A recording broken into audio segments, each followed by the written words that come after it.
Pumalag ang ilang opisyal sa pahayag ng Chinese scholars na extension daw ng kanilang bansa ang Batanes.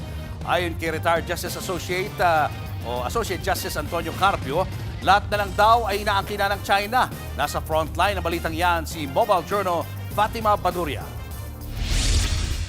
Ilang araw bago ang ika-10 anibersaryo ng makasaysayang Arbitral Award na iginawad sa Pilipinas sa West Philippine Sea, iginiit sa isang symposium sa Jinan University ng China noong June 30 na ang Batanes ay extension daw ng Taiwan at pagmamay-ari ng China. Pero banat ni Defense Secretary Gilberto Teodoro sa isang conference, paglabag sa international law ang ginagawa ng China. Dapat talaga strong ang pushback natin dyan.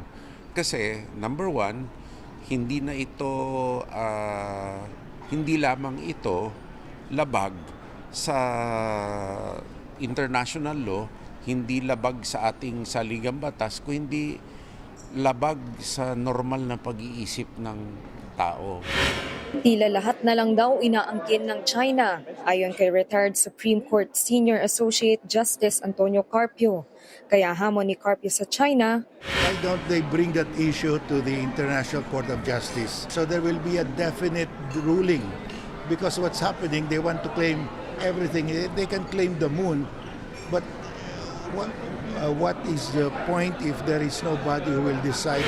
Sinabi naman ni Armed Forces Chief of Staff Romeo Bronner Jr. na pinalalakas na nila ang estratehiya para patuloy na maitaguyod ang karapatan at soberanya ng Pilipinas sa West Philippine Sea.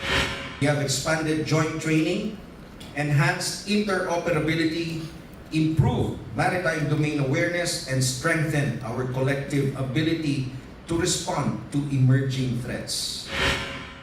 Naibaba ang Arbitral Award sa Pilipinas noong Hulyo 12, 2016 na pinasawalang bisa ang 9-dash line ng China at pag-angkin nito sa West Philippine Sea.